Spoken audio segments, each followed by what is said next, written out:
ஆண்டவரே, இந்த வேலைக்காய் நன்றி செலுத்துகிறோம். உம்முடைய சமூகத்தில் வரத்தக்கதான் நீர் கிருபை செய்ய நன்றி ஆண்டவரே. எங்கே 2 அல்ல 3 பேர் நாமத்தில் நன்றி சுவாமி. இப்பொழுது வாசனத்தை வார்த்தை கேட்கும்படி ஆவலா வந்திருக்குதானே இந்த அன்பு பிள்ளைகளை கண்ணோக்கி பாரும் ஆண்டவரே. ஒவ்வொரு மீதும் கரத்தை வைப்பீராக, ஒவ்வொரு தொடுவீராக, ஆசீர்வதிப்பீராக. வந்த வண்ணமாய் ஒருவரும் செல்லாமல்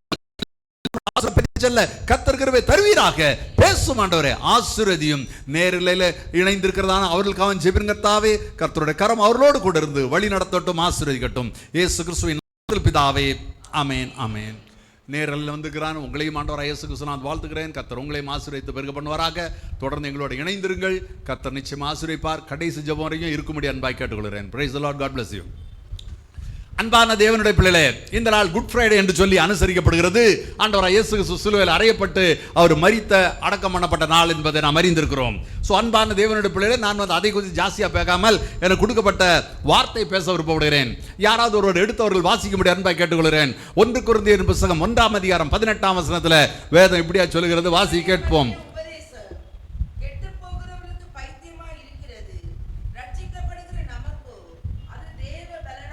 சிலுவை குறித்த உபதேசம் கெட்டு போறல் பைத்தியமா இருக்கிறது, ரட்சிக்கப்பட நமக்கோ அது தேவ பலனா இருக்கிறது. அன்பான தேவனுடைய பிள்ளைகளே, இந்த வசனத்துடைய கருத்து என்னவென்று சொன்னால், சிலுவையானது இந்த உலகத்துல எல்லா மக்களையும் 2 பாகமாய் பிரிக்கிறதாம். இந்த உலகத்துல எல்லாரும் ஒன்னு கெட்டு போறவங்க, இன்னொன்னு பாத்தீங்கன்னா ரட்சிக்கப்படுறவங்க என்று சொல்லி 2ஆய் பிரிக்கிறதாம். கெட்டு போறல் பார்த்தீங்கன்னா சிலுவை பற்றி சொன்னால் பைத்தியமா இருக்கும். ஆமா, என்ன இயேசு கிறிஸ்து என்ன சிலுவையில் அறைஞ்சார் என்றெல்லாம் அவர்கள் பைத்தியமாய் தோன்றும். அது ஆண்டவராகிய இயேசு கிறிஸ்து வந்தார், தேவன் பூமிக்கு ஒரு மனிதனாய் இறங்கி வந்தார், சிலுவையில் மரித்தார்னு சொல்லி பாருங்க. அவங்களுக்கு பிடிக்காது, அது அவங்களுக்கு கோபம் வரும். அவங்களுக்கு காரணம் என்ன? அவர்கள் பார்த்தீங்கன்னா ஏற்றுக்கொள்ள மாட்டார்கள். அழிந்து போகிறவர்கள், கெட்டு போகிறவர்கள். ஆனால் வேறொரு சாரா இருக்கிறார்கள். அவர்கள் சிலுவை பற்றி சொன்னீங்கன்னா அவர்கள் ரொம்ப சந்தோஷமா இருக்கும். அவங்க சந்தோஷமா அந்த உபதேசம் சேர்த்து கொண்டுகிறார்கள். அவர்கள் காரணம் என்ன? அவர்கள் ரட்சிக்கப்படுகிறார்கள். அல்லேலூயா. நான் நம்புறேன் நம்ம எல்லாரும் பார்த்தீங்கன்னா அந்த 2வது கோஷில் தான் இருக்கிறோம். நாம் எல்லாம் தேவ பலனா எடுக்கிறவர்களா இருக்கிறோம். அல்லேலூயா. இணையாக இன்னொரு வசனம் இருப்பதை நீங்க அறிந்திருக்கிறீர்கள். யோவானின் புத்தகம் 3ஆம் 16ஆம் வசனம் இதற்கு இணையான ஒரு வசனம் பார்க்கலாம். பார்த்தீங்கன்னா கெட்டு போறவர்கள் ரட்சிக்கப்படுவர்கள் சொல்லப்பட்டு வாசி கேட்போம்.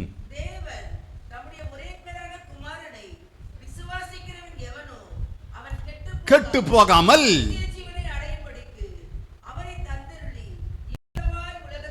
நித்திய ஜீவன் அடையும்படிக்கு, அதான் ரட்சிப்புன்னு சொல்லுவோமே. சப்போ ஒரு கெட்டு போகிற சாரார் இருக்கிறார்கள். அப்படி கெட்டு போக கூடாது, அவர் ரட்சிக்கப்பட வேண்டும் என்று சொல்லிதான் தேவன் தம்முடைய குமாரன் அனுப்பினாராம். அப்ப அந்த சிலுவையினுடைய தன்மை என்ன? ஒன்று ரட்சிக்கப்படுகிறார்கள், 2வது கெட்டு போறவர்களும் பாத்தீங்கன்னா ரட்சிக்கப்பட வேண்டும். அல்லேலூயா. எனக்கு அன்பான தேவனுடைய பிள்ளைகளே, சிலுவையை குறித்த உபதேசம் அது எப்படி தேவ பலனா இருக்க முடியும்? கொஞ்சம் யோசித்து பாருங்க. பரலோகத்தின் தேவன் மனிதனா இறங்கி வந்தார், கேட்கும்போது சந்தோஷமா இருக்குது. அவர் அப்படி அற்புதம் செய்தார், எல்லாம் கேட்கும்போது சந்தோஷமா தான் இருக்குது. சிலுவையில் அவர் ஆணி அடிக்கப்பட்டார், அவர் ரத்தம் சிந்தினார், எல்லாரும் பரிகாசம் பண்ணார்கள், மரித்தார்னு சொன்னா அது பலமாவா இருக்குது? அது கொஞ்சம் யோசித்து பாருங்க.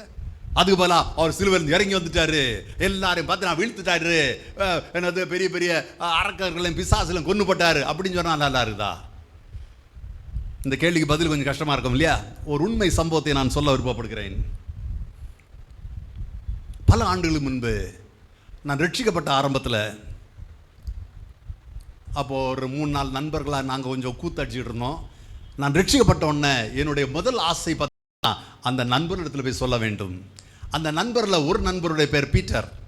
அந்த பீட்டரை பார்த்து நல்ல பையன். ஸோ நான் ரட்சிக்கப்பட்டோன்னா பீட்டர் எப்படியா சந்தித்து அவனிடத்தில் ஆண்டவர் சொல்ல வேண்டும் என்று சொல்லி நான் அதிகமாக நான் வாஞ்சித்து, பீட்டர் அவன் ஒரு குறிப்பிட்ட இடத்துல இருக்கிறான் கேள்விப்பட்டேன். அன்னைக்கு காலையிலேருந்து மத்தியானம் வரைக்கும் நல்லா உபவாசம் ஜோம் பண்ணிட்டு ஏறக்குறைய ஒரு 3-4 மணிக்கு பீட்டர் வீட்டுக்கு போனேன். பீட்டர் வீட்டுக்கு போனோடையும் இந்த பைபிள் எடுத்துகிட்டு பீட்டர் வீட்டுக்குள்ளே போனோன்னே அவங்க அம்மாவுக்கு பயங்கர அதிர்ச்சி. காரணம், அப்படிப்பட்ட ஆளே நான் கிடையாது, நம்ம பைபிள்லாம் தொட்டது கிடையாது. ரைட்டா? நல்லது. பைபிள் எடுத்துட்டு தம்பி, நாங்கள் அவங்க தம்பின்னு சொல்லும்போதே தெரிஞ்சிடுச்சு, எப்படிப்பா இருக்கிற, என்னப்பா ஆச்சு உனக்குன்னு கேட்குற மாதிரி இருந்தது எனக்கு. சரி போகட்டும். உள்ளே போனா பார்த்தா பீட்டர் வராரு, பீட்டருக்கு தங்கச்சி வராங்க. அவங்கெல்லாம் ஷாக் அடிச்சு நிற்கிறாங்க, ஏன்னா பைபிள் பிடிச்சி நிற்கிறேன். நான் அப்படியே பேசிக்கிட்டு இருந்தேன், ஒரு சில காரியங்களை சொல்லிட்டு இருந்தேன். அப்படி அவங்க நிற்கிறாங்க. அப்போ திடீர்னு வீட்டுக்குள்ளே வந்து பார்த்தீங்கன்னா கொஞ்சம் பெரிய உடம்பா ஒருத்தர் வந்தார், கொஞ்சம் தடிமான ஒருத்தர் வந்தார், வயசுக்கு கொஞ்சம் என்னோட மூத்தவர் ஒருத்தர் வந்தார். அவர் யாருன்னா பீட்டருக்கு அக்காவை கல்யாணம் பண்ணியிருக்காராம். ரைட்டா? நான் பார்த்தேன், பெரியவராக இருக்கிறாரு, வயசுக்கும் பெரியவராக இருக்கிற, நமக்கு எதுக்கு வம்பு. அது அப்படியே என்னை கிராஸ் பண்ணி போய் எங்கள் லெஃப்ட் சைடில் வந்து உட்காந்தார். இந்த மாதிரி சோஃபா போட்டு தான் உட்காந்துருந்தார். நான் இந்த டைரக்ஷன் காரணம் இருக்குது. ஓகே, அவர் இது வந்து உட்கார்ந்தார். பீட்டர் அக்கா கல்யாணம் பண்ணிடுறான். அவங்க பிரைஸ் லார்ட் பிரதர். நான் அந்த பக்கமே திரும்பவில்லை, அவரை பார்க்கவே இல்லை. பீட்டர் அம்மாவை பார்த்து பேசிக்கிட்டு இருந்தேன். என்ன பேசினேன்? எப்படி துன்மார்க்கமாக இருந்தேன் அது பீட்டருக்கு தெரியும். என்னென்ன பண்ணோம் பல காரியங்களை சொல்லிட்டு சொன்னேன். ஆண்டவராகிய இயேசு கிறிஸ்து ரட்சித்திருக்கிறார். இன்றைக்கி நான் ஒரு ரத்தத்தால் கழுவப்பட்டிருக்கிறேன். இன்றைக்கி பரிசுத்தாவின் அபிஷேகம் பெற்றிருக்கிறேன். எப்படியாக நான் ரட்சிக்கப்பட்டேன்னு சொல்லி என்னுடைய ரட்சிப்பின் அனுபவத்தை நான் சொல்லி கொண்டிருந்தேன். எப்படியாக கர்த்தர் பாவத்தை மேற்கொள்ளும், உலகத்தை மேற்கொள்ளும், அவருக்கு சாட்சியாக இருக்கும், பல இடங்களில் சென்று ஊழியங்களை செய்யும், கர்த்தர் கிருபை தந்தாருங்கிற அந்த என்னுடைய வாழ்க்கை சாட்சியை நான் சொல்லிக்கிட்டு எல்லாத்தையும் முடித்த உடனே ஒரு ஜபத்தை பண்ணிவிட்டு நான் ஓடிவிட்டேன். ஒரு 6 மாத காலம் இருக்க வேண்டும். இது வேலூரில் நடந்த சம்பவம். வேலூரில் ஹாஸ்பிட்டல் இருக்குது, சிஎம்சி ஹாஸ்பிட்டல் தெரியும் உங்களுக்கு. அந்த வேலூர் ஹாஸ்பிட்டலில் ஒரு கிறிஸ்தவ புக் ஸ்டால் இருக்குது. அந்த கிறிஸ்தவ புக் ஸ்டாலுக்கு நான் அந்த பெரிய ஸ்டாலு இந்த பழக்கமாக நான் படியில் கால் வைக்கிறேன். அந்த தடியாவை இருந்தாருன்னு சொன்ன பாருங்க, இந்த பக்கத்தில் உட்காந்து அவர் பார்த்தீங்கன்னா இந்த பக்கம் படியில் அவர் கால் வைக்கிறார். அவர் உள்ள போகிறார். 2 பேரும் புக் ஸ்டாலுக்கு போகிறோம். பெரிய படி படி ஏறணும். நான் இந்த பக்கம் கால் வைக்கிறேன், இந்த பக்கம் கால் வைக்கிறாரு. என்னை பார்த்தோன்னே, பிரதர் எங்கே இருக்கிறீங்க பிரதர்? இந்த கையை பிடிச்சிக்கிட்டாரு. பிரதர் 6 மாதமாக உங்களை தேடிக்கிட்டு இருந்தேன் பிரதர்னாரு. ஏன்னா பயம் வந்து போச்சு.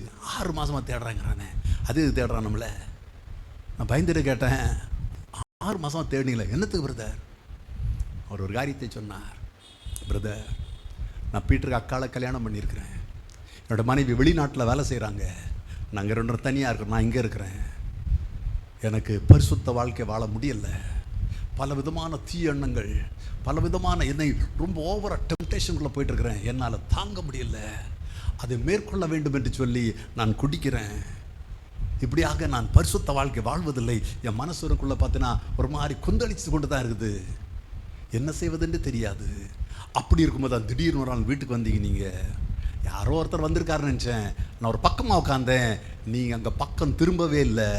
பீட்டரை பார்த்து பேசுனீங்க, பீட்டருக்கு அம்மாவை பார்த்து பேசுனீங்க. ஆனால் உங்கள் வாயிலிருந்து புறப்பட்டு வந்து ஒவ்வொரு வார்த்தையும் பார்த்தீங்கன்னா அப்படியே திரும்பி வந்து என்னை தொட்டது. ஏன் உள்ள தொட்டதியா? நான் தொடப்பட்டேன். எனக்கு உடனே பார்த்தீங்கன்னா, ஐயா உங்க கையன் தலையில ஜெபம் பண்ணுங்க, எனக்கு பாவ வாழ்க்கை வேண்டாம், நானும் பரிசுத்தமா வாழ வேண்டும் என்று சொல்லி சொல்லணும் இருந்ததுயா.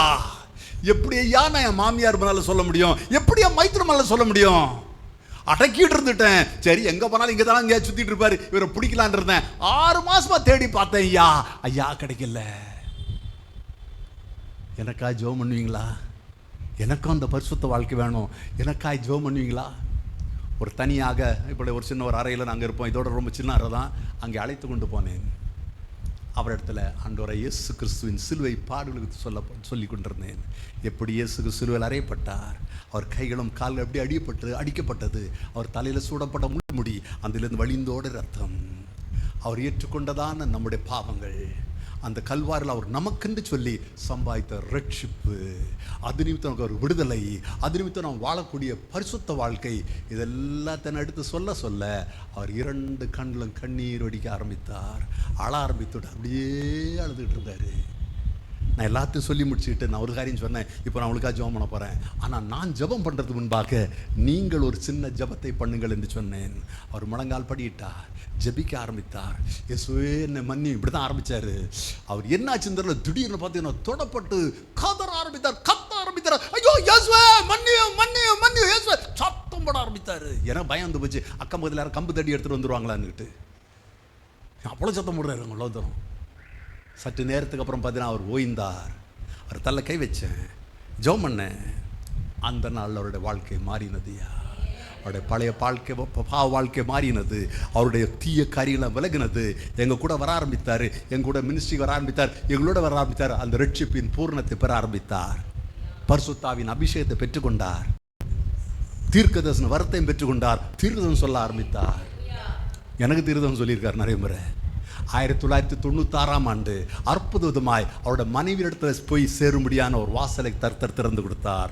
96ஆம் ஆண்டு அங்கே போயிட்டாரு, குவைட் தேசத்தில். இன்னைக்கு வரைக்கும் பார்த்தீங்கன்னா மணி 8 மணி ஆகுது. அவரை வர சொல்லியிருந்தேன், வந்திருக்கார தெரில, ஒரு நேரில் இருந்தார்னா குவைட்லேருந்து போகிற பார்த்துக்கிட்டு இருப்பாரா இருக்கும்.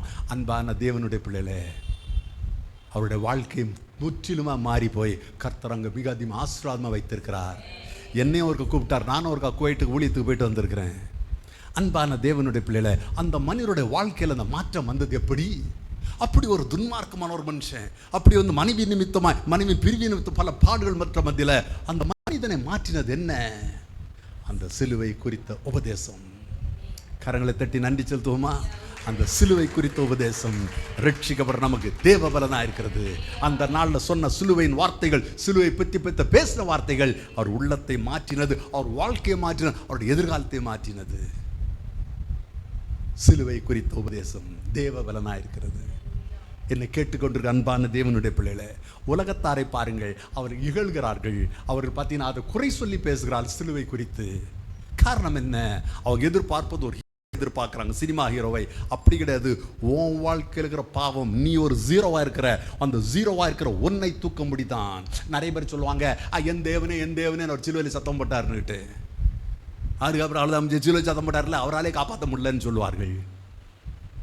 ஒரு உதாரணம் சொல்கிறேன் கேளுங்க.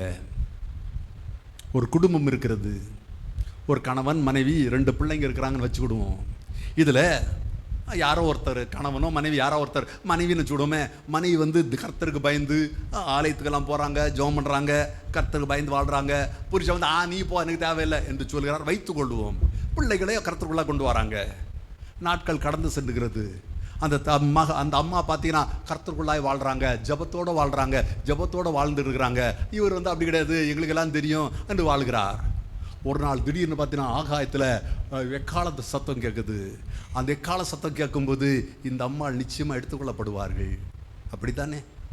அவங்களோட சேர்ந்து அப்பாவி பிள்ளைகள் அவங்களும் எடுத்துக்கொள்ளப்படுவார்கள். அப்படித்தானே? போனோன்னு அந்த புருஷன் என்ன சொல்லுவார்?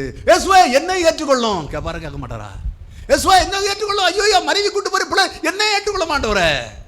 ஆனால் இவர் ஏற்றுக்கொள்ளப்பட மாட்டார். அவங்க போயிடுவாங்க. போனோன்னு சொல்ல, ஆண்டவரே என்னை ஏற்றுக்கொள்ளும். அடுத்து சொல்லுவார், ஆண்டவரே ஏன் என்னை கைவிட்டீர் சொல்லுவாரா? சொல்ல மாட்டாரா? ஆண்டவரே மனைவி ஏற்றுக்கொண்டீர், பிள்ளைகளை ஏற்றுக்கொண்டீர், என்னை ஏன் கைவிட்டீர்?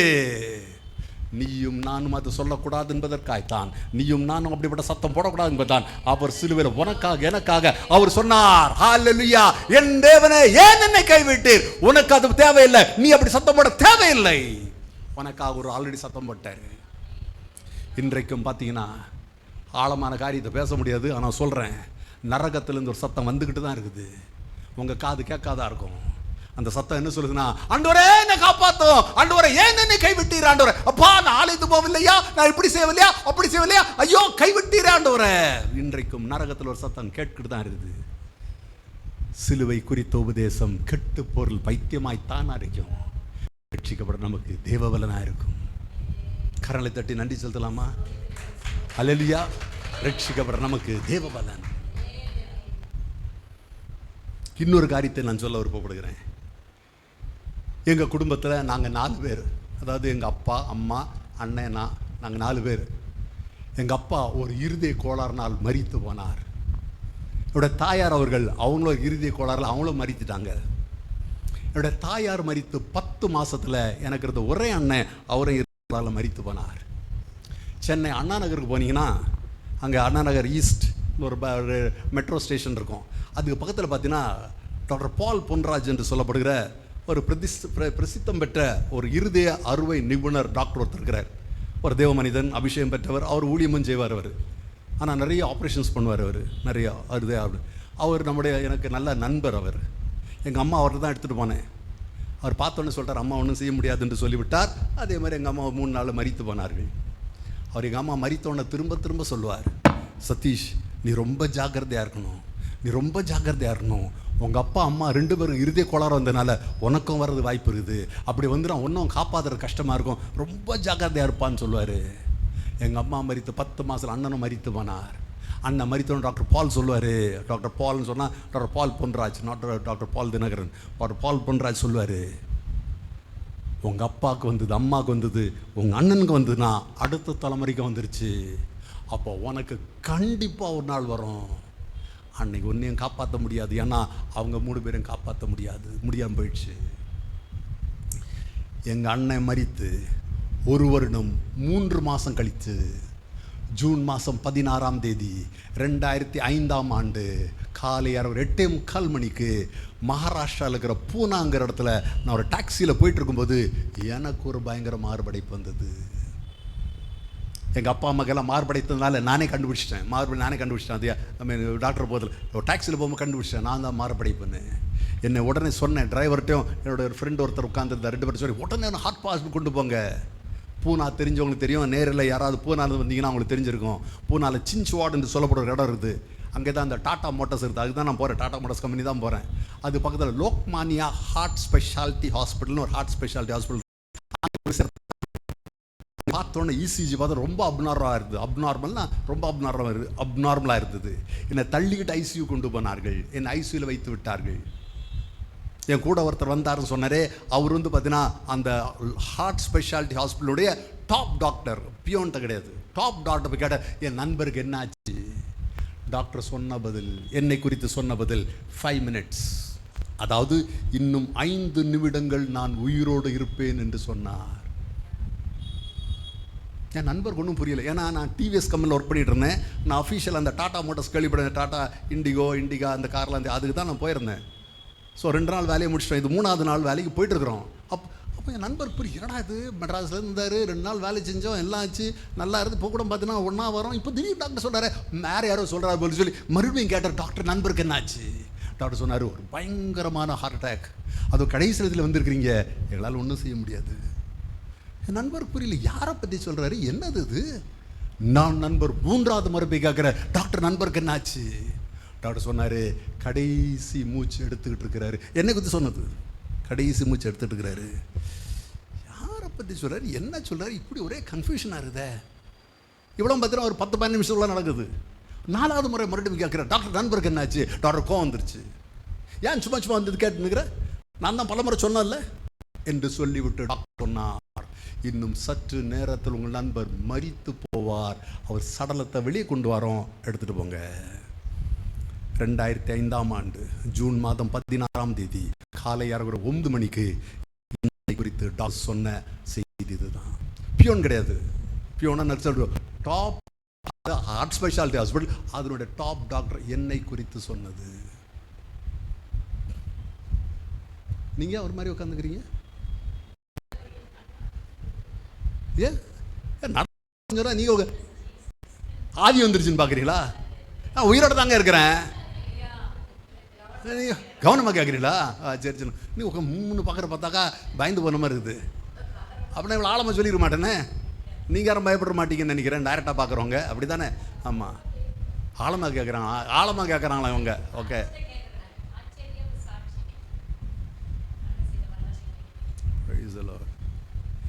இன்னும் ஏகதேசம் 2 மாதத்துக்குள்ளாக ஜூன் மாதம் 16ஆம் தேதி வரும்போது 20 ஆண்டுகளை நான் முடிக்கப் போகிறேன். 20 years, 20 ஆண்டுகளை நான் முடிக்க போகிறேன். நான் முடிப்பேன், தெரியும், 20 ஆண்டு முடிப்பேன். டாக்டர் பால் பொன்ராஜ் சொன்னேன்ல, டாக்டர், அவருக்கு பெரிய ஆச்சரியம் நான் எப்படி உயிரோடு இருக்கிறேன்னு. ஒவ்வொரு முறையும் என்ன மேனுவல் செக்கப்புக்கு போகும்போதெல்லாம் அவர் நண்பர்னால ஒரு மாதிரி கிண்டலுக்கு என்ன பார்த்து கேட்பார், கிண்டலுக்கு எப்படி உயிரோடு இருக்கிற? அவர் திரும்ப என்ன பார்த்து எப்படியா உயிரோடு இருக்கிற? அவர் திரும்ப என்ன கேட்பார், அப்படியா கிண்டலுக்கு. அவர் சொல்லுவார், சதீஷ்,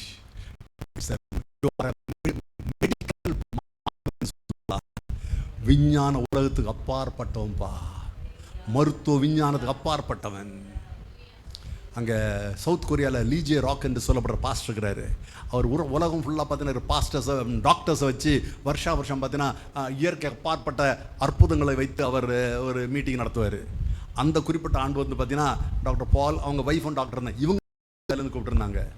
டாக்டர் பால் பொன்ராஜ் அங்கே சவுத் கொரியாவில் என்னுடைய கேஸ் எடுத்துக்கொண்டு என்னுடைய இதெல்லாம் படங்களெல்லாம் வச்சு அங்கே வச்சு காமிச்சு எப்படி கர்த்தர் ஒரு மனிதனை காப்பாற்றி இருக்கிறாருன்னு சொல்லி, விஞ்ஞானத்தால் காப்பாற்ற முடியணும், கர்த்தர் காப்பாற்றினு சொல்லி சொன்னார்.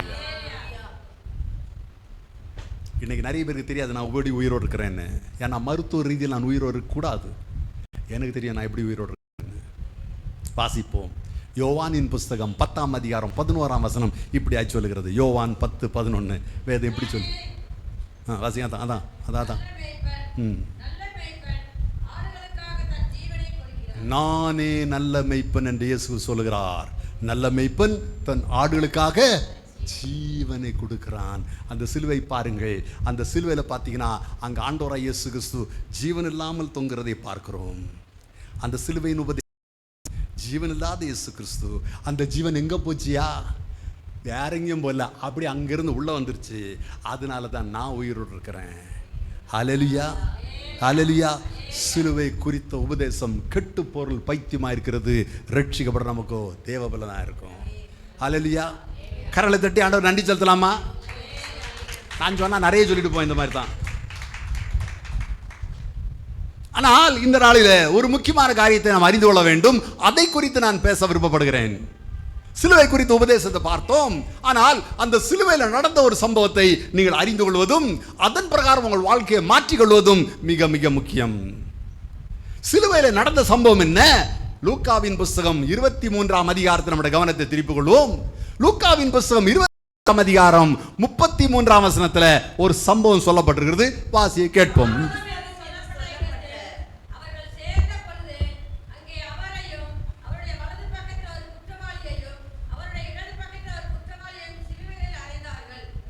அவருடைய வலது பக்கத்தில் ஒரு குற்றவாளியும் அவருடைய இடது பக்கத்தில் ஒரு குற்றவாளியுமாக 2 குற்றவாளி அறைந்தார்கள். இப்போ இந்த கதையை நல்லா கேட்குது. உங்களுக்கு தெரியும், தெரியாம விஷயம் கிடையாது. ஆனால் சொல்ற பாயிண்டை புரிஞ்சுக்கணும். இயேசு கிறிஸ்து சிலுவையில் அறைந்து விட்டார்கள். இயேசு கிறிஸ்து வலது பக்கத்தில் ஒரு சிலுவையில் ஒருத்தனையும் இயேசு இடது பக்கத்தில் ஒருத்தனுமாய் சிலுவையில் அறைந்தார்கள். இப்போ 3 சிலுவைகள், 3 சிலுவையில் மக்கள் தொங்கிட்டு இருக்கிறாங்க. இயேசு கிறிஸ்து நடுவில் இருக்கிறாங்க. அப்போ இயேசு சொன்ன வார்த்தை என்ன? அடுத்த இயேசு கிறிஸ்து சொன்ன வார்த்தை,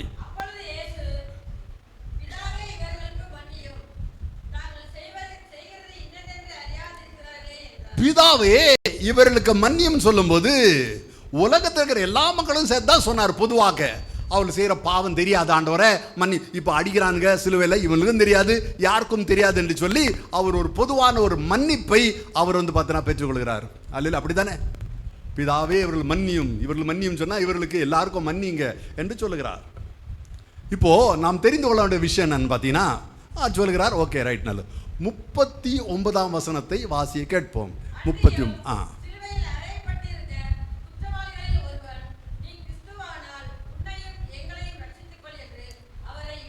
ஈகள்தான். அந்த 2 பேர்ல ஒருத்தன் பார்த்தீங்கன்னா பரியாசம் பண்றான். நீ கிறிஸ்துவா இருந்தா ஒன்னுங்க பாத்திக்க என்னங்க பாத்திக்கன்னு. யார் வலது பக்கமா இடது பக்கமா தெரியல நமக்கு. ஓகே, எவனோ ஒருத்தன் வச்சு விடுவோமே. அவன் பார்த்தீங்கன்னா இகழ்கிறான். இயேசு என்ன சொன்னாரு? பிதாவே இவர்களுக்கு எப்ப சொன்னாரு? 34ஆம் வசனத்துல. இது என்ன வசனம்? இது 39. அவர் மன்னித்து விட்டார், பிதாவிடத்துல மன்னிப்பு கேட்டு விட்டார்.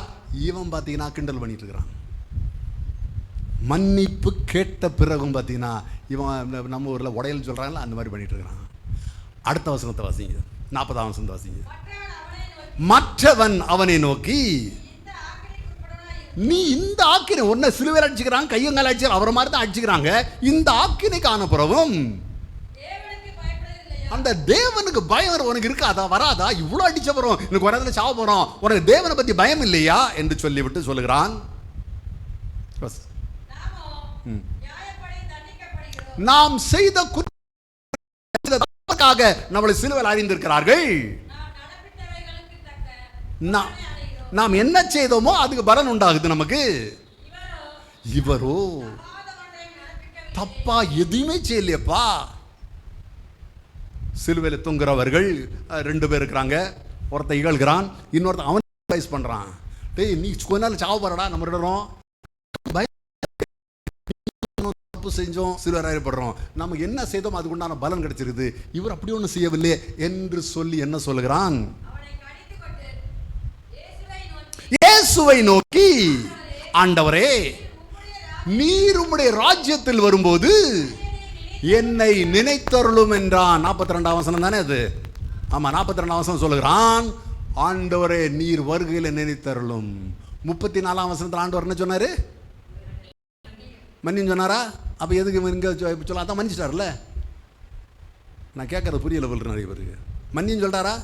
அப்போ இவன் ஆண்டவர் ராஜ்யத்தில் வரும், ராஜ்யத்தில் போக வேண்டியது தானே? ஏன் அப்படி கேட்டான்? ஆண்டவரே உங்கள் ராஜ்யத்தில் வந்து நினைத்தருளும் ஏன்னு சொன்னான். ஆண்டவரோட என்ன சொன்னார்? அதான் நான் மன்னிப்பு கேட்டேனப்பா, ஆல்ரெடி மன்னிக்கப்பட்டாச்சுப்பா பாரலாம் அப்படியே சொன்னார். ஆண்டவர் என்ன சொன்னார்? உடனே ஆண்டவர் என்ன? அடுத்த 43ஆம் வசனம், இயேசு அவனை, அவர்களை அல்ல, அவனை நோக்கி, இன்றைக்கு இல்ல இன்றைக்கு இன்றைக்கு ஸ்லோ இன்றைக்கு நீங்கள் தானே சொல்லிருக்கணும். நீங்கள் தான் பிதாவே இவர்களுக்கு மன்னியும் சொல்லிட்டாரு. இன்றைக்கு நீங்கள் நீங்கள் 2 பேரும் என் கூட இருப்பேன் அப்படி தானே சொல்லிடணும். நான் கேட்குற கேள்வி புரியல சொல்றது. பிதாவே இவர்களுக்கு அல்ல எல்லாருக்கும் மன்னியும் சொல்லியாச்சு, பிதாவை மன்னிச்சிட்டாரு. ஆண்டவர் சொன்னதுதான் மன்னியும்னா மன்னிச்சாச்சு, ரைட்டு. இப்போ இவனுக்கு 2 கிண்டல் பண்ணுறானுங்க. இவன் வந்து கேட்குறான், அவனோட ராஜ்யத்தில் வரும்போது நினைத்தருளும் ஆண்டவரேன்னு. ஆண்டவர் ராஜ்யத்தில் வரும்போது இல்லைப்பா, இன்னைக்கே நீ என் கூட பரதேசில் இருக்கிறாய். அது அவனே இந்த பக்கத்தில் இருக்கிறன்னு சொன்னான்னு வச்சுக்கலாம். அவனே பார்த்து சொல்லுறாரு, இன்றைக்கு அவனை நீ இன்னும் பரதேசில் இருக்கிறாய். நீங்கள் 2 பேரும் தானே மன்னிப்பு கேட்டேன், பிதா மன்னிச்சிட்டாரு, நீங்கள் எல்லாரும் பரலோகம் தான் சொல்ல வேண்டியதானே. இயேசுதான் சிலுவையில் பாவத்தை ஏற்றுக்கொண்டார்ல, பரலோகத்துக்கு போகிறோன்னு சொல்ல வேண்டியதானே. இன்னைக்கு ஒரு தவறான உபதேசம் போயிட்டு இருக்குது என்பதை தயவு செய்து தெரிந்து கொள்ளுங்கள். என்ன உபதேசம்னா, ஏசு சிலுவையில் மரித்தார், நம்ம பாவம் எல்லாம் கிடையாது, நம்ம பரலோகம் தான் போகிறோம்னு சொல்லி ஒரு தப்பான உபதேசம் போயிட்டு இருக்குது. நல்லா தெரிஞ்சுக்கிடுங்க, நன்றாய் தெரிந்து கொள்ளுங்கள். மரித்தாருப்பா, பாவம் எல்லாம் மன்னிச்சு ஆண்டவர் சிலுவையில் தூக்கிட்டார், அதில் பாவம் கிடையாது.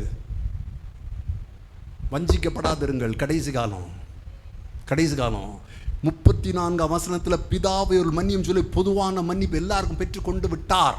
ஏசு சொன்னது அவங்களோட மாற்றி யாரை மாற்றிருக்க முடியாது. சொன்னால் மன்னிப்புனா மன்னிப்பு முடிஞ்சு போச்சு, எல்லாருக்கும் மன்னிப்பு. ஆனால் இங்கே பார்த்தீங்கன்னா 2 பேரும் அது கிண்டல் விடுறான். சரி இருந்துட்டு போட்டுமே, கிண்டல் விடும்போது இவங்க கேட்குறான், இன்றைக்கு ஆண்டவரை ராஜ்யத்திலும் நினைத்தரலும் சொல்லும்போது, இன்றைக்கு நீங்கள் 2 பேரும் என் கூட இருப்பேன்னு சொல்லலையே, நீ தானே சொல்ற. அப்போ இவங்க கதை என்னாச்சு? இன்றைக்கு நீ என்னோட பரதேசி பாயின்னு சொன்னால் இவனுடைய கதை என்ன? ஆண்டவர் மன்னிப்பு சொன்ன அப்புறம் சிலுவையில் மரித்த அப்புறம் பார்த்தீங்கன்னா ஒருத்தன் பரலோகத்துக்கு போனா, ஒருத்தன் நரகத்துக்கு போனா. உண்மையா தப்பா? Right or wrong? ஏசு சிலுவையில் அறியப்பட்டாச்சு, ஏசு நம்ம பாவங்களை ஏற்றுக்கொண்டார், உண்மைதான்.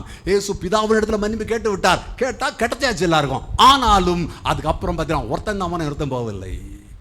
50% மேலே போகிறாங்க, 50% கீழே போகிறாங்க. இது ஒரு தவறான உபதேசம். என்ன உபதேசம் பார்த்தா, ஏசு சிலுவையில் ஏற்றிட்டாரு, அதனால் பரலோகம் நீ சாயம் குடிச்சா. ஒருத்தர் சொல்கிறாரு, நீ உபச்சாரம் பண்ணாலும் தப்பு கிடையாது, ஆண்டவர் பார்த்தீங்கன்னா உன்னை பிள்ளையாக தான் ஏற்றுக்கொள்கிறாருன்னு சொல்லி. நன்றாய் தெரிந்து கொள்ளுங்க, 2 விதமான பிள்ளைங்க இருக்கிறாங்க. ஒன்று தேவனுடைய பிள்ளைகள், தேவனுக்கு கீழ்ப்படுகிற பிள்ளைகள். இன்னொரு சாரா இருக்கிறாங்க. வாசிப்போமா? கொலோசியர் புஸ்தகம் 3ஆம் அதிகாரம் 6ஆம் வசனம் நினைக்கிறேன். வாசிங்க. கொலோசியர் 3:6, 6ல் 7 இருக்கும். கொலோசியர் 3ஆம் அதிகாரம் 6ஆம் வசனம் வாசிங்க.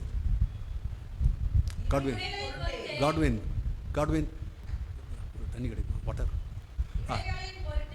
இவைகளின் பொருட்டு கீழ்ப்படியாமையின் பிள்ளைகள் மேல். என்னது? ஒரு என்ன பிள்ளைகள்? என்ன பிள்ளைகள்? சத்தமா சொல்லுங்க. கீழ்ப்படியாமன் பிள்ளைகள் ஒரு பிள்ளை இருக்கிறாங்க. கீழ்ப்படியாமன் பிள்ளைகள் மீது என்ன தேவ ஆசீர்வாதம் வருமா? என்ன வரும்? தேவ கோபாக்கினை வரும். ஏசு சிலுவையில் மரிச்சாச்சு, ஏசு பாவத்தை எல்லாம் சம்பாதிச்சாச்சு. ஆனாலும் வேதம் சொல்லுகிறது, இவர்கள் தேவ பிள்ளைகள் தான். இவங்க தேவன் பிள்ளைகள் தான். இவங்க பிசாசின் பிள்ளைகள், தேவன் பிள்ளை. ஆனால் இவர்கள் என்ன பிள்ளைகள்? கீழ்ப்படியாமையின் பிள்ளைகள். வேதம் சொல்லுகிறது, இதை செய்ப்பான் நான் செய்ய மாட்டாங்க, இதை செய்யாதவங்க செய்வாங்க. சாராயம் குடிக்காத, பீடி குடிக்காத, உபச்சாரம் பண்ணாத பண்ணலாம். ஏசு சிலுவையில் மரித்துவிட்டார் சொல்லுகிறார். கீழ்ப்படியாமையின் பிள்ளைகள், அவர்களுக்கு தேவனுடைய கோபாக்கினை உண்டாயிருக்கும். தயவு செஞ்சு தவறான உபதேசத்துக்கு இடம் கொடுத்துறாதீங்க. சரி, இன்றைக்கு நம்முடைய கதை என்னன்னு சொன்னா, டைம் ஆகுது, நானும் முடிக்கணும், 8:15 போச்சு. அந்த ஆண்டவர் சிலுவையில் மன்னிப்பு பெற்றுக்கொண்டாலும் இவன் இந்த 2 பேர்ல ஒருத்தன் தான் பரலோகத்துக்கு போனான். காரணம் என்ன? ஒரு 3 காரியங்கள் அங்கே அடங்கி இருக்குது என்பதை நீங்கள் அறிந்து கொள்ள வேண்டும். இந்த 3 காரியங்களை நாமும் செய்ய வேண்டும். நாம் செய்வோம் என்று சொன்னால், இந்த 3 காரியங்கள் செய்வோம் என்று சொன்னால், இந்த 3 காரியம் நம்முடைய வாழ்க்கை நடக்கும் என்று சொன்னால் நமக்கும் பரலோகம் உண்டு. 3 காரியங்கள். அல்லேலூயா. இன்றைக்கு இதை குறித்து உங்கள் மத்தியில் பேசி இதற்காக நான் ஜெபித்து செல்ல விருப்பப்படுகிறேன். முதலாவதாக அந்த 23ஆம் அதிகாரம் லூக்கா 23:40 வசனத்தை வாசி கேட்போம். லூக்கா 23:40.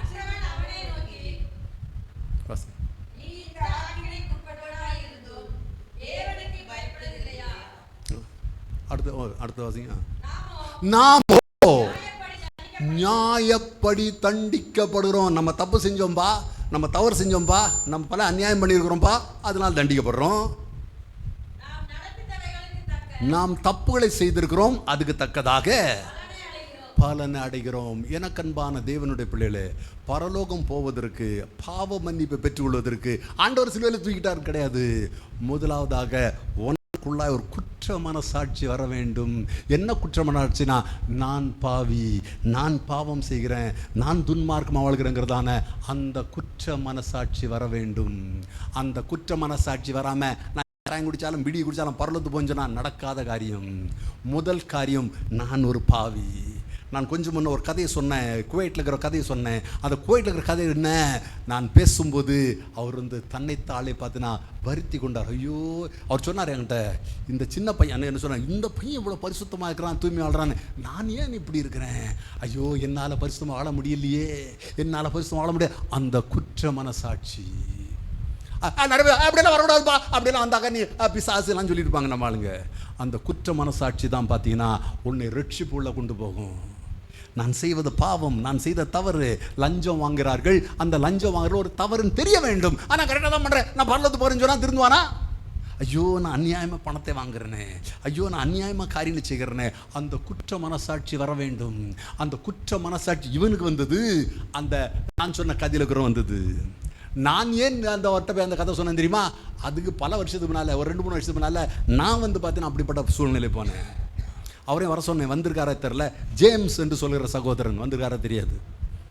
நானும் நேரலையில் இங்கே வந்திருக்க மாட்டார். நீங்கள் உடனே இங்கே பக்கத்தில் பார்க்காதீங்க, பக்கத்தில் வரல சொல்லியிருந்தேன். அவரை வந்திருப்பாருன்னு நினைக்கிறேன். வந்துரு, okay, I don't know.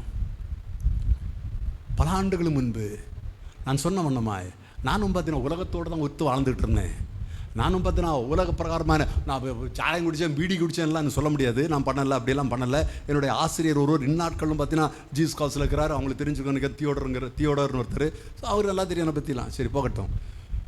So நான் அப்படியெல்லாம் துன்மார்க்கம். ஆனால் என் இருதயம் கர்த்தர் முன்பாய் பரிசுத்தம் கிடையாது. எனக்குள்ளாய் பார்த்தீங்கன்னா பல விதமான தீவியான எண்ணங்கள், பல காரியங்கள், அந்த விதமான பாவங்கள் எனக்கே தெரியும். டோட்டலி நான் ரொம்ப ஒரு கரப்ட் பர்சன், நல்லா தெரியுது. நமக்கு தேவனுக்கு சம்மந்தம் கிடையாது, தேவனுட்டு தூரமாக இருக்கிறோம். தெரியுது. வெளியே பார்த்து நல்ல பையன் தான், எல்லாரும் சொல்லுவாங்க, ஐயோ எவ்வளோ நல்ல பையன்ப்பா இவனை மாதிரி எல்லாரும் அப்படி தான் சொல்லுவாங்க. அப்படிப்பட்ட தீமையான காரியம் நான் எதுவும் செய்யவில்லை. எந்த விதமான துன்மார்க்கமாக காரியம் டக்குரு கொலை பண்ணானா, சாராயம் குடிச்சானா, விபச்சாரம் பண்ணான்னு சொல்லி அப்படியெல்லாம் பண்ணவில்லை. நானும் சினிமாவை பார்த்ததில்லை. பாருங்களேன், அந்த மாதிரி எங்கள் பெற்றோர் கொண்டு வந்தாங்கன்னா பார்த்துக்கிடுங்களேன். அப்படியாகி வாழ்ந்தோம். ஆனால் இருதயத்தில் பார்த்தீங்கன்னா பாவம், மனசுக்குள்ளே பார்த்தீங்கன்னா ஐயோ இப்படி வாழ்கிறோமே. ஆனால் அதை பற்றி பெருசாக எடுத்துக்கிறது இல்லை. ஒரு நாள் நான் சொன்ன சகோதரன் ஜேம்ஸுங்கிற சகோதரனை சந்தித்தேன் வேலூர் பகுதியில். ஜேம்ஸ் வந்திருக்காரா தெரில, நேரில் இல்லை.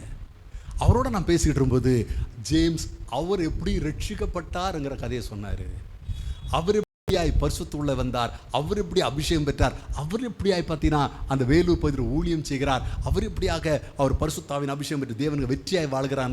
அந்த கதையை சொல்லும்போது அவர் பேச பேச பேச என் ஊர்தியம் பார்த்தோன்னா எரியுது எனக்குள்ள. நான் ஜேம்ஸ் சொல்லான்றது, ஜேம்ஸ் வாயம்போடு என்னால் முடியல, தாங்க முடியல, இருதயம் எரியுது. காரணம் என்ன? என் உள்ளுக்குள்ள ஒரு குற்ற மனசாட்சி. என் வயசு பையன் கல்யாணம் ஆகல பையன், அவன் பார்த்தா ரட்சிக்கப்பட்டிருக்கிறானா, அவன் பார்த்தா அபிஷேகம் பெற்றுக்கிறானா, அவன் பார்த்தா ஊழியம் செய்கிறானா, அவன் பரிசுத்தமாக வாழ்றான். அவன் வயசு பையன், நான் பார்த்தேன் வாழ்க்கையை நரகமாக்கிட்டு இருக்கிறேனே, ஐயோ ஏன் இந்த வாழ்க்கை? ஜேம்ஸ் அந்த கதையை சொல்லி முடிக்கும்போது நான் சொன்னேன், ஜேம்ஸ் நானும் வந்துடுறேன், என்னையும் சேர்த்துக்கிறீங்களா, நானும் உங்களுக்கு குரூப்போட வரட்டுமா? நான் ஜேம்ஸில் எல்லாம் கிடையாது, இப்போ ரட்சிக்கப்பட்டு வான்னு சொல்லுவார் நினச்சேன். ஜேம்ஸ் உடனே வா என்று சொன்னார். ஜூன் மாதம் 2ஆம் தேதி 1987 மாலை 6 மணிக்கு ஒரு சின்ன ஒரு குடிசை மாதிரி ஒரு இடத்துல முழங்கால் படிக்கிட்டேன். அன்றை கர்த்தரின் வாழ்க்கையில் உள்ள வந்தார். அந்த குற்ற மனசாட்சி, நான் செய்த தவறு. இன்னும் நிறைய பேருக்கு பார்த்தீங்கன்னா, நான் என்ன சாராயம் குடிச்சேனா, பீடி குடிச்சேனா, பொய் சொல்கிறியா, அது பாவமாக தெரியலையா உனக்கு? பொய் பாவமாக தெரியல. ஒரு கேள்வி கேட்கட்டுமா? ஒரு சில தலையாடுற மற்றவங்க அமைதியாக உட்காந்துக்கிறாங்க. தாங்க பஸ் இங்கே போகாதுல்ல, பஸ்ஸு போதா இங்கே?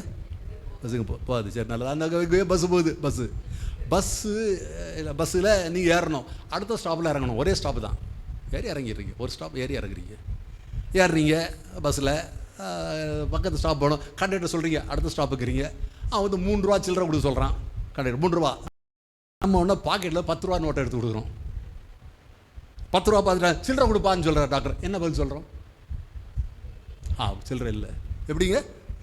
சில்லறை இல்லை. இங்கே யாரும் சொல்ல மாட்டேங்கிறான் இந்த பக்கத்துலலாம். சொல்லுங்களேன், வரட்டும் வாயிலிருந்து. சொல்ல மாட்டாங்களா அவங்க? பட்டு ஒரு தேவதூதன் பக்கத்தில் தோன்றுகிறான்.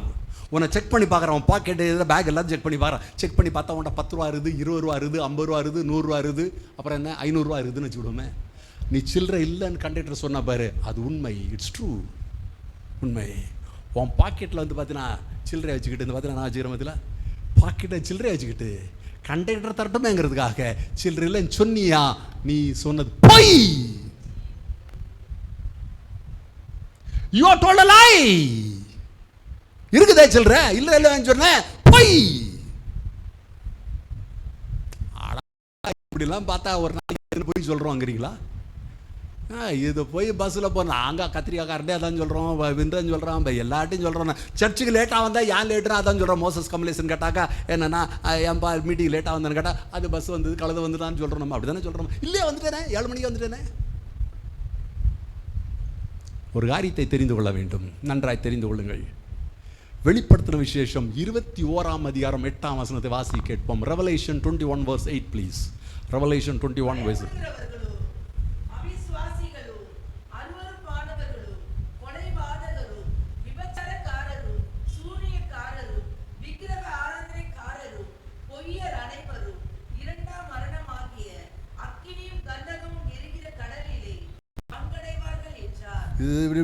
மறுபடியும் வாசிங்க, ஒன்றும் புரியல எனக்கு. மறுபடியும் வாசிங்க. உங்களுக்கு புரிஞ்சுதா? ஓகே, எனக்கு புரியல, உங்களுக்கு புரிஞ்சுதா பாருங்க. சரி பார்ப்போமே. நம்ம என்னைக்கா பயப்படுவோம்? நம்ம எவ்வளோ தைரியசாலி, சரிதானே? சிங்கத்தையே பார்த்தீங்கன்னா நம்ம புலியை பார்த்தீங்கன்னா நம்ம சுழல விரட்டுற ஆள், நமக்கு என்னைக்கு பயம் இருக்குது? சரி, கிடையாது. அப்புறம் வாசிப்போம். விசுவாசத்தினாலே சர்ச்சை வந்துடும். நமக்கு அவிசுவாசம் சம்மந்தம் கிடையாது, முதல் ஆள் சம்மந்தம் கிடையாது, 2ஆவது சம்மந்தம் கிடையாது, அருவருப்பெல்லாம் கிடையாது. நம்மளாம் டீசர்ட்டான ஆள் தான். கத்தியில் கத்திரிக்காய் வெட்டிக்கிறோமே தவிர இதுவரை யாரையும் வெட்டினது கிடையாது. ஸோ அதனால் அது கிடையாது. சரி விட்டுருவோம், அது வேண்டாம், நமக்கு கிடையாது. சூரியம் பண்ணது கிடையாது. ஒருவேளை முன்னாட்களில் பண்ணியிருப்பாரு, இப்போ பண்ணுறது கிடையாது. பொய்யர், அது யார்? பொய்யர் அனைவர்னா யாரு? தான் அந்த 10 ரூபாய்க்கு 3 ரூபாய்க்கு சில்லறை இல்லைன்னு சொன்னாங்களா, அந்த ஆள் தான். அவங்க எங்கே இருப்பாங்க? அவங்க என்னங்க 2ஆம் மரணமாகிய அக்கினியும் கந்தகம் எரிகிற கடல்ல தள்ளி இருப்பார்கள். நான் எல்லாத்துக்கும் கேள்வி, கேவலம் ஒரு 10 ரூபாய்க்காக நரகத்துக்கு போகணுமா? 10 ரூபாயா? அதுல உண்மை சொல்ல முடியாதா? கொஞ்சத்தில் உண்மை உள்ள, அநேகத்தில் உண்மை உள்ளனா இருக்கிறான், கொஞ்சத்தில் பொய் சொல்ல எல்லாத்திலும் பொய் சொல்லுவான். ஒரு 10 ரூபாய்க்கு போய் நரகத்துக்கு போகணுமா ஐயா? ஏன் அப்படி வேதம் சொல்லு தெரியுமா? ஏன் அப்படி பொய் நான் அவ்வளோ தூரம் ஆண்டா நரகத்துக்கு போகணும்னு சொல்லுவோம் தெரியுமா உங்களுக்கு? வாசிக்க கேட்போம். யோவானின் புஸ்தகம் 8ஆம் அதிகாரம் 44ஆம் வசனம். யோவான் 8. யார் யாரு? சரி வாசி, நமக்கு வேண்டாம் வம்பு, வாசிங்க.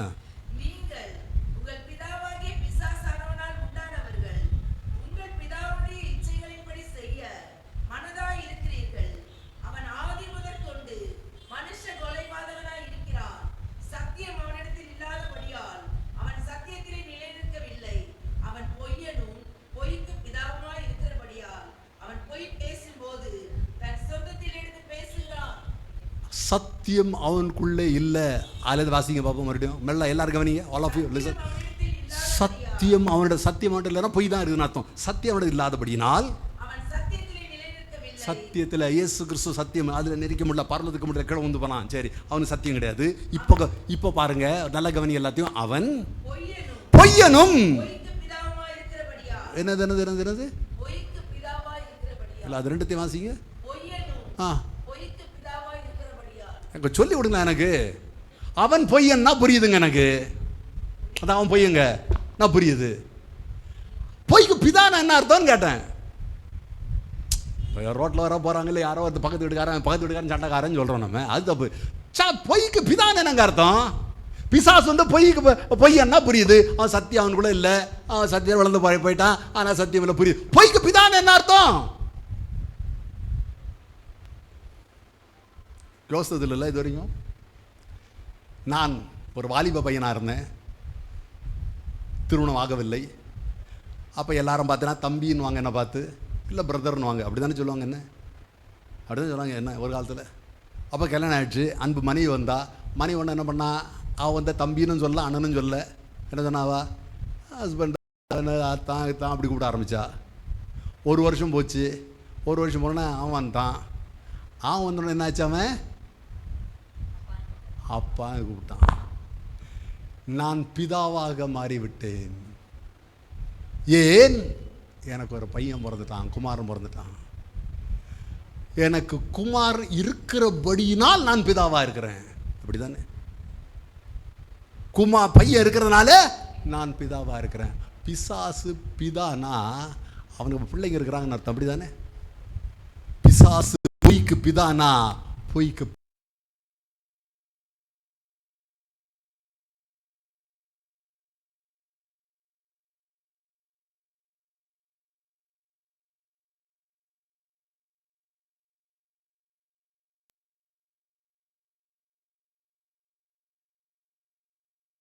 இணைக்க வைத்து விடும். தேவனோட பிரித்தோட யோசித்து பார்த்துருக்கிறோம். நம்மளை பிரதெல்லாம் சாராயம் குடிக்கிறது, உபச்சாரம் பண்ணுறது, கொலை பண்ணுறது, அது அப்படி பண்ணுறது, இப்படி பண்ணுறது, அது பாவம் என்று சொல்லுறோம். உண்மைதான், அது பாவம். பாவம் இல்லைன்னு சொல்ல, அது பாவம் தான். That's right, it is. யாரும் இல்லை சொன்னது. ஆனால் பிசாசின் பாவமாகிய பொய்யை ஒரு நபர் சொல்லும்போது அவன் பரலோகத்துக்கு அல்ல.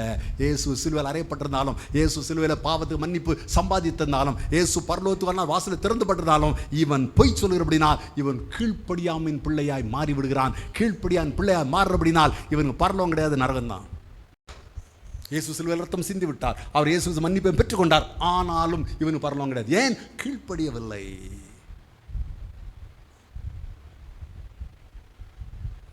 அன்பான தேவனுடைய பிள்ளைகளே, பரலோகம் போகிறதுக்கு என்ன செய்யணும் அதான் பார்த்துட்டு இருக்கோம். நம்ம முதலாவதாய் குற்ற மனசாட்சி வரணும்.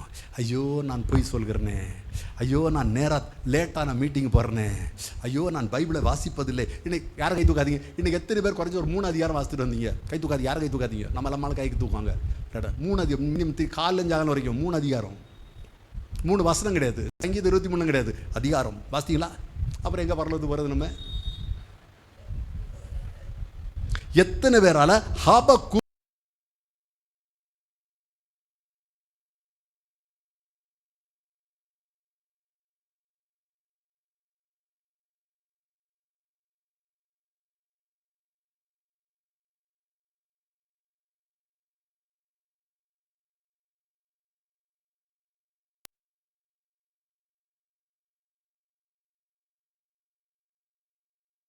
ரொம்ப கஷ்டமா? வேதம் இல்லாமல் வாட்ஸ்அப்பில் உட்காந்து டைம் ஸ்பெண்ட் பண்ணியா? ஃபேஸ்புக்கில் டைம் ஸ்பெண்ட் பண்ணியா? அது எப்படி டைம் அங்கே கிடைக்குது உனக்கு? தெரிந்து கொள்வோம், புரிந்து கொள்வோம். அந்த குற்ற மனசாட்சி வரவில்லை. ஐயோ நான் நேரத்தை வீணடிக்கிறேனே, ஐயோ நான் பைபிளை வாசிக்கலையே, ஆகா என்ன சொன்னாங்க வாசிக்கலையே, கொலோசியர் தெசலோனி என்ன சொல்ல வாசிக்கலையே, ஐயோ நான் வாசிக்கணுமே. அந்த குற்ற மனசாட்சி முதலாவதாய் வர வேண்டும். இந்த மாலை வேளையில் உன்னுடைய வாழ்க்கையில் தேவனுக்கு விரோதமான காரியம் எதுவாக இருந்தாலும் அந்த குற்ற மனசாட்சி முதலாவதாய் வருவதாக. அவன் சொல்லுவான், குற்ற மனசாட்சி எல்லாம் பிசாசு அப்படின்னு கூட, நீ பரலது போறேன்னு சொல்லி விடுப்பான் அவன். ரெடா அப்பா ஒன்னே அவன் சொல்றது கேளுங்க, நான் வேண்டான்னு சொல்ல. உன் குற்ற மனசாட்சி இயேசு சிலுவையில் ஆண்டவரே பிதாவே மன்னியும் சொன்ன அப்புறம் பார்த்தீங்கன்னா இவனுக்கு குற்ற மனசாட்சி உண்டாகுது. இவன் சொல்கிறான், நாம் செய்த விதமாய் தண்டிக்கப்படுகிறோம். நியாயமாக நம்ம செய்யலையா, தப்பு செய்யலையா, எவ்வளோ அநியாயம் பண்ணுறோம் அவன் சொல்லுகிறான். முதலாவதாய் குற்ற மனசாட்சி வர வேண்டும். குற்ற மனசாட்சி வருவது என்ன செய்வது? இயேசு சொன்னார், வாசியை கேட்போம். மத்தேயுவின் புத்தகம் 6ஆம் அதிகாரம் 6ஆம் வசனம். மத்தேயு 6:6.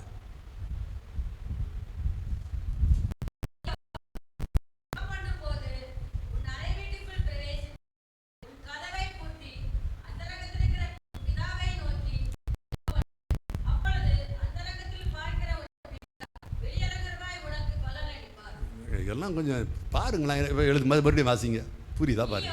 நீயோ ஜெபம் பண்ணும்போது அறை வீட்டுக்குள்ள பிரவேசித்து, என்னங்க அது? இப்போ நானும் தான் ஜெபம் பண்ணேனா இல்லையா? ஜெபம் நான் வீட்டு உங்கள்கிட்ட கொஞ்சம் உட்காருங்க, நான் ஜெபம் பண்ணிட்டு வரேன்னு சொல்லிட்டு வந்தேன். என்னன்னு அப்படி தானே சொல்லிடுது. நீயோ ஜெபம் பண்ணு, அறை வீட்டுக்குள்ளே போ. நான் உடைய அப்போ எல்லாரும் உட்காந்துங்க, காட்வின் பாட்டு பாடுவார், இல்லை பையன் பாடுவார், ஆமி ஜெபம் பண்ணுவார். அப்படியா சொன்னேன்? நான் இங்கே தானே ஜெபம் பண்ணேன். சரியா தப்பா? அப்போ ஆண்டவர் நீயோ ஜெபம் பண்ணுவா, அறை வீட்டுக்கு போன்னு சொன்ன என்ன அர்த்தம்? நன்றாய் தெரிந்து கொள்ள வேண்டும். ஜெபம் சொல்லும்போது அதில் பல விதமான ஜெபங்கள் இருக்குது. இது பார்த்தீங்கன்னா ஓப்பனிங் ப்ரேயர் பண்ணுறோம், இது ரூம்குள்ளே போய் பண்ணக்கூடாது. மெசேஜ் ஜெபம் இது ரூமில் பண்ண முடியாது. ஆனால் தனிப்பட்ட முறையில் தேவனோட உறவு வைக்கும்படியான ஒரு ஜெபம் ஒவ்வொருத்தருக்கும் ஒவ்வொரு நாளும் ஆக வேண்டும். அந்த ஜெபத்தை பொதுவாய் பண்ணக்கூடாது, பண்ண முடியாது. அது தனியாக ஒரு அறைக்குள்ளே போய் தான் பண்ணும். ஒரு கணவன் மனைவி உறவு மாதிரி தேவனுக்கு இவனுக்கு ஒரு உறவு. ஆண்டவரே உம்முடைய சன்னிதானத்துக்கு வந்திருக்கிறேன் அப்படி வந்தோன்னா தானாகவே நம் இருதயத்தில் குற்றங்கள் நமக்கு தெரிய வரும். வாசி கேட்போமா? ஏசாயா தீர்க்கதரிசியின் புஸ்தகம் 6ஆம் அதிகாரம் 9ஆம் வசனம் வாசிங்க. இல்லை, அப்போ 8ஆம் வசனம் வாசிங்க. வெயிட். ஐயோ, அதமானேன்னு ஒரு வசனம் வரும் இல்லையா? என்னது? அந்த என்ன நம்பர் அது? 6:5. சாரி, தப்பா சொல்லிட்டேன். 6ஆம் அதிகாரம் 5ஆம் வசனம் வாசி கேட்போம். அப்பொழுது நான் ஐயோ அதமானேன், நான் அசுத்தோட மனுஷன். எப்போ சொன்னார் தெரியுமா ஏசாயா?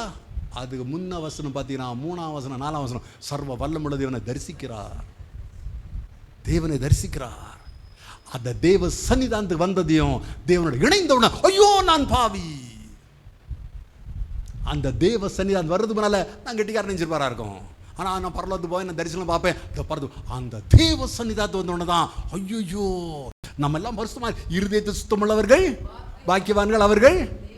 ஒருவேளை ஏசாயா இருதயம் சுத்தமாக இருந்திருக்கலாம், அவளை தேவனை தரிசிட்டார். ஆனால் அங்கே போனவர் தான் தெரியுது இருதயம் சுத்தம், வாய் சுத்தம் கிடையாது. ஏன்னா கூட இருக்கிற அத்தனை பேரும் பார்த்தீங்கன்னா தப்பான உதவி வச்சிருக்கிறாங்க. லூக்காவின் புஸ்தகம் 5ஆம் அதிகாரத்தை வாசித்து பாருங்க. அங்கே பேதுருவை பற்றி நிறைய மீன் பிடிக்கிறான். நிறைய மீன் பிடிச்சோடனே பேதுரு இயேசுவை பார்த்து சொன்ன வார்த்தை என்ன? ஆண்டவரே நீர் என்னை விட்டு போய்விடும். வசனங்கிறது நான் பாவியான மனுஷன் சொன்னானா இல்லையா? வசனம் தப்பா சொல்லிட்டேனா? சொல்லு. 5:8 வாசிங்களேன். அதை கண்டு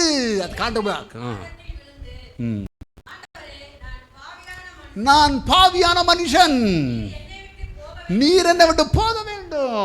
இயேசு கிறிஸ்து யார் என்று தெரிஞ்ச உடனே அவன் ஒரு விஷயம் தெரியுது, நான் பாவி. அதுவரை நாங்கள் பெரிய மீன்காரனாக்கோ நாங்கள் தான் இங்கே கெட்டிக்காரன்னு சொல்லிட்டு இருந்தான். இயேசு கிறிஸ்துவை பார்த்தான், அது யாரும் தெரியல. அந்த மீனை பார்த்தோம், ஓ இவர் தேவன். அப்போதான் சொல்றான் ஆண்டவரே பாவி. அதுக்கு தான் ரூம்குள்ளே போனோம். அந்த ரூம்குள்ளே போய் ஆண்டவரேன்னு சொல்லும்போது தானாவே உன் குற்றங்கள் குறைகள் உனக்கு தெரிய வரும். நீயா உட்காந்து என்ன பாவம் செய்து உட்காந்து பண்ண தேவையில்லை. நீ நான் பாவியாக்கோன்னு சொல்ல தேவையில்லை. நீ நல்லா இரு. தேவ சமுத்திர ஆண்டவரே நான் திருந்த வேண்டிய இடங்கள் என்ன சுவாமி, இன்னும் என்னடங்கள் கத்தாவை நான் மாற வேண்டும் என்று சொல்லும்போது கர்த்தர் வெளிப்படுத்துவார். அப்போ தெரிய வர உனக்கு ஐயோ அசுத்த உதவுள்ள மனுஷனாச்சே, ஐயோ நான் பாவியான மனுஷனாச்சே. இதே மாதிரி ஆதியாமத்தின் புத்தகம் 18ஆம் அதிகாரம் வாசித்து பாருங்க. அங்கே ஆபிரகாம் தேவன் முன்பாய் நிற்கிறான். ஆதியாம 18ஆம் அதிகாரம் 22ஆம் வசனத்தில் ஆபிரகாம் பின்னும் தேவன் முன்பாய் நின்று கொண்டிருந்தான்னு சொல்லப்படுறது. தேவன் முன்பாய் நிற்கிறான் ஆபிரகாம். பார்த்தீங்கன்னா இறுக்கி தான் பேசுகிறான் ஆண்டவர்கிட்ட. இல்லை ஓகே வாசிங்க. அப்போ ஆமாம் வாசிங்க.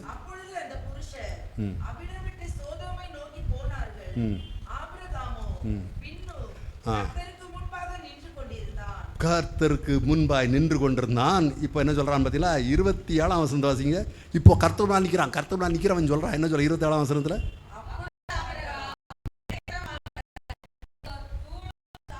தூளும் சாம்பேன் என்று சொல்லுகிறான். இவ்வளவு நேரம் தெரியல ஆண்டவர்கிட்ட. நீ வாசிமா ஆண்டவர்கிட்ட அங்க 50 பேர் நீதிமானதை அழிஞ்சு போயிடா. நீர் ஜீவனுள்ள தேவன், நீ நீதிபரர், அப்படிலாம் செய்யப்படாது என்று இவன் பேசினவன் அந்த தேவன் தம்முடைய தன்மையை தம்முடைய அன்பின் தன்மை வெளிப்படுத்தணும்ன ஐயோ தூளும் சாம்பலும் ஆண்டவர.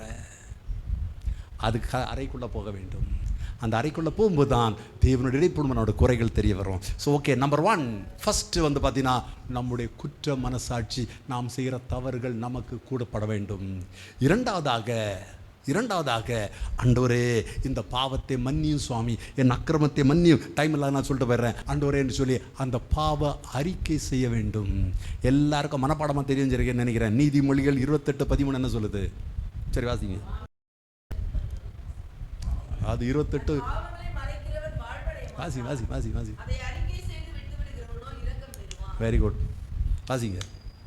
நீங்கள் சொன்னது முதல்ல சொன்னது வந்து 28, 25.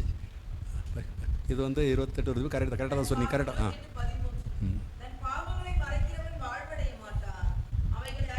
அறிக்கை. அப்போ முதலாவது ஒரு அறைக்குள்ளே போகிறோம், ஆண்டவரே என்று சொல்லுகிறோம். ஆண்டவர் வாழ்க்கையை காண்பிக்கிறார். எங்கெல்லாம் தவறு பண்ண, எங்கெல்லாம் தப்புன்னு காமிக்கிறார். உடனே என்ன பண்ணுறோம்? ஆண்டவரே என்னை மன்னியும் சுவாமி, ஆண்டவரே என்னை மன்னியும் சுவாமி என்று சொல்லுறோம். இவன் அப்படி தான் சொல்கிறான். ஆண்டவரே உங்களுடைய ராஜ்யத்தில் வரும்போது என்னை நேர்த்தருளும் சுவாமி, ஆண்டவரே என்னை மன்னிங்க சுவாமி, நான் தப்பான காரியத்தை செய்து விட்டேன், நான் தவறான காரியம் செய்து விட்டேன், நான் இது தண்டனை அனுபவித்து சரிதான் ஆண்டவரே, நான் அனுபவிக்கணும், ஆனால் என்னை மன்னிங்க சுவாமி, என் பாவத்தை மன்னிங்க சுவாமி. 2, முதலாவது இவன் குற்ற மனசாட்சி, 2வது பாவத்தை அறிக்கை பண்ணுறான், 3வது இவன் சொன்ன ஒன்று பார்த்தீங்கன்னா இயேசு கிறிஸ்து ஒரு வார்த்தையை சொல்கிறார். 43ஆம் வசனம். ஆமென். லூக்கா 23:43.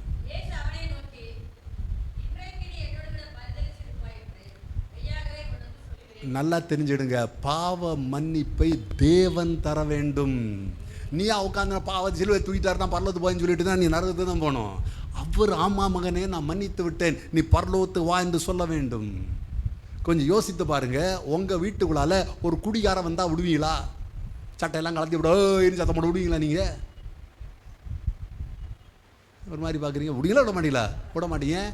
நீங்களே விட மாட்டீங்க. குடிகாரம் பரலோகத்துக்கு விடானா? இதெல்லாம் சுவிசேஷம் சொல்லிட்டு இருக்கிறாங்க நம்ம ஆளுங்கெல்லாம். பாவம் ஆண்டவர் சிலுவை ராஜா நீ பரலோகம் தான் சொல்லிட்டு இருக்கிறாங்க. நம்ம வீட்டு விடுவோமாயா? அது எப்படி ஆண்டவர் மட்டும் விடுவார்? உங்களுக்கு தெரிஞ்ச ஒருத்தர் வராரு, இப்போ நான் வந்தேன் என்ன பண்ணீங்க? ஓடிடுவீங்க. இங்கே வர வந்துட்டார் இவருன்னுட்டு.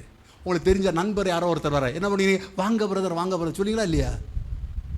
அவர் வந்ததையும் அவர் பார்த்தியோ ஏன் வந்தால் போயான்னு சொன்னால் என்ன பண்ணார்? உள்ள வருவார் அவர். அப்போ உள்ள வர்றதற்கு யார் சொல்ல வேண்டும்? அந்த வீடு சொந்தமானவர் சொல்ல வேண்டும். அப்படி தானே? உங்கள் வீடாக இருந்தால் நீங்கள் சொல்லணும், என் வீடாக இருந்தால் நான் சொல்லணும்.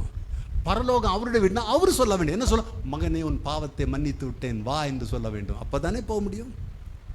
அப்படி தானே போக முடியும். தன் பாவங்களை அறிக்கை செய்கிறவன், பாவங்களை மறைக்கிறவன் வாழ்வடையும்.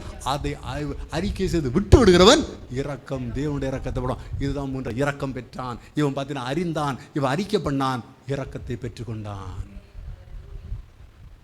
இந்த 3 காரியத்தையும் செய்ய வேண்டும். இன்றைக்கி ஒரு தவறான உபதேசம் பார்த்தீங்கன்னா, நீ பரலோகம் தான், அவனுக்கு நேராக செத்தா பரலோகம் தான், செத்தா நரகம்தான். இதுதான் உண்மை. பரலோகம் போக வேண்டும் என்று சொன்னால் நீ செய்கிற பாவங்களுடன் உணர்வல் ஒரு பொய், அது நரகத்து கொண்டு போகும். இப்போ தான் வாஸ்தவம். நம்ம இப்படி பொய்யை நரகத்து கொண்டு போச்சுன்னா பெரிய பெரிய பாவங்களை, கொலைகள், உபச்சாரங்கள், விற்கிறார், எப்படிங்க பரலோகத்து கொண்டு போகும்? அந்த பாவம் என்று உணர வேண்டும். அந்த பாவத்தை அறிக்கை செய்ய வேண்டும். அந்த அறிக்கை செய்கிறதான் தனி அறை இருக்க வேண்டும். எல்லாரும் நான் இப்போ அறிக்கை பண்ணுறேன்னு வச்சுக்கலாம். நான் அறிக்கை பண்ணுறேன், ஆண்டு வரேன், நான் இன்றைக்கி பஸ் ஏறினா ஆண்டு வரேன், பஸ்ஸில் ஏறினோட கண்டக்டர் வந்து பார்த்தீங்கன்னா 25 ரூபா கேட்டார், நான் வந்து 50 ரூபா கொடுத்தேன். கண்டக்டர் வந்து பார்த்தீங்கன்னா சில்லறை கேட்டார், நான் போய் சொல்லிட்டேன் ஆண்டு வரேன். இப்போ எல்லாரும் சொன்னால் நல்லா வருது. நீங்கள் என்ன நினைப்பீங்க? ஓ இந்த ஆள் பார்த்தீங்கன்னா வரும்போதெல்லாம் ஏகப்பட்ட கூத்து பண்ணிட்டு வந்துருக்கான் போல நினைப்பீங்க. நீங்களே சொல்லுங்க, போய் முதல்ல வாழ்க்கையை சரி பண்ணிட்டு வந்து செய்தி குடியான்னு சொல்கிற வாய்ப்பு இருக்குது. இது தனியாக பண்ண வேண்டிய ஒரு விஷயம். இது மற்றவர்களுக்கு சம்மந்தமே கிடையாது, மற்ற யாரும் கேட்க தேவையில்லை. அதுக்கு தான் தனி அறை. அந்த தனி அறை ஜபம் இருக்கிறவர்கள் இருதயத்தில் சுத்தமாக இருக்கிறவர்கள் இருக்க வாய்ப்பு இருக்குது. காரணம் என்ன? தேவன் ஒரு ஐக்கியத்தை பெறுகிறார்கள், அவள் பாவங்கள் உணர்த்தப்படுகிறது, அதற்காக அறிக்கை பண்ணுகிறார்கள். ஆண்டவர் ரத்தத்தால் அவர் சுத்திகரிக்கப்படுறார். இன்றைக்கு என்னோடு பரதேசில் இருப்பா என்று சொன்ன வார்த்தை அவள் காதிலே துணிக்கிறது. அது நிமித்தமாய் ஒரு நாள் பரலோகம் போய் சேர்கிறார்கள். ஹல்லேலூயா, ஹல்லேலூயா, ஹல்லேலூயா, ஹல்லேலூயா. ஆண்டவர் சிலுவையில் மரித்தார், அதுக்கு யாரும் பரலோகத்துக்கு போகிறது. இதிலே பார்த்தா 2 பேரில் ஒருத்தன் அவுட்டு, இங்கே சிலுவையில் ஒருத்தன் அவுட்டு. அன்னைக்கு அப்படியெல்லாம் போயிட முடியாது. தன் குற்றங்களை உணர்கிறவன், அதை அறிக்கை செய்துகிறவன், இவர் வந்து சரிப்பா வாப்பான்னு சொன்னாதான் பரலோகம், எல்லாம் பரலோகம் முடியாது. ஹல்லேலூயா. இன்றைக்கு நம்மளோட வாழ்க்கை ஆராய்ந்து பார்ப்போமா? இங்கே இல்லை, அட்லீஸ்ட் தனியாக வீட்டுக்கு போயிட்டு வாழ்க்கை எப்படி இருக்குது? அந்த ஆண்டோருக்கு முன்பாய் சுத்தமாக இருக்கிறோமா? ஆண்டோரை கண்களுக்கு முன்னாடி பரிசுத்தமாக இருக்கிறோமா? அல்லது அறிக்கை பண்ணுவோம், ஆண்டவரே என் பாவத்தை மன்னியும் சுவாமி, எனக்கு கோபம் வருது ஆண்டவரே, எரிச்சல் வருது சுவாமி, ஆண்டவரே இன்னொருத்த மேலே ஒரு பகைமை உண்டாகுது சுவாமி, எனக்கு ஆபாச காரியம் பார்க்காம இருக்க முடியல ஆண்டவரே, நான் மொபைலில் பார்த்தீங்கன்னா எதையோ பார்த்துடுறேன் ஆண்டவரே, அப்புறம் நான் வருத்தப்படுறேன், ஏன் நான் பார்த்தேன் நினைக்கிறேன். ஐயோ ஆண்டவரை விடுதலை வேண்டும் ஆண்டவரை கேட்போமா? ஆண்டவரே பாவத்தை மன்னியும் சுவாமி. அவர் சொல்ல வேண்டும், மகனே உன் பாவத்தை மன்னித்துட்டேன், மகளே உன் பாவத்தை மன்னி, அவர் சொல்ல வேண்டும். அதுவரை நாம் கேட்க வேண்டும். ஹல்லேலூயா, ஹல்லேலூயா, ஹல்லேலூயா. அப்படி நாம் செய்யும்போது இயேசு நம் பாவங்களை மன்னிக்கிறார், தம்முடைய ரத்தத்தால் கழுவுகிறார், சுத்திகரிக்கிறார். ஒரு நாள் நாமும் பரலோகம் போய் சேர்கிறோம். வேதம் சொல்லுகிறது, 1 யோவானின் புஸ்தகம் 1ஆம் அதிகாரம் 7ஆம் வசனத்தில் வேதம் இப்படியா சொல்லுகிறது,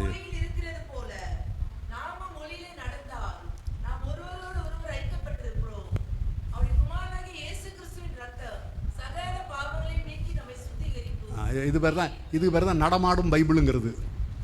பத்திலா பைபிளை திறக்காமல் வாசிக்கிறாங்க பாருங்க. சரி தான் நல்லது. ஓகே, எதுக்கு வாசிப்ப நீ வயலேருந்து வாசிங்க. நீ 1 யோவான் 1:7 வாசிங்க.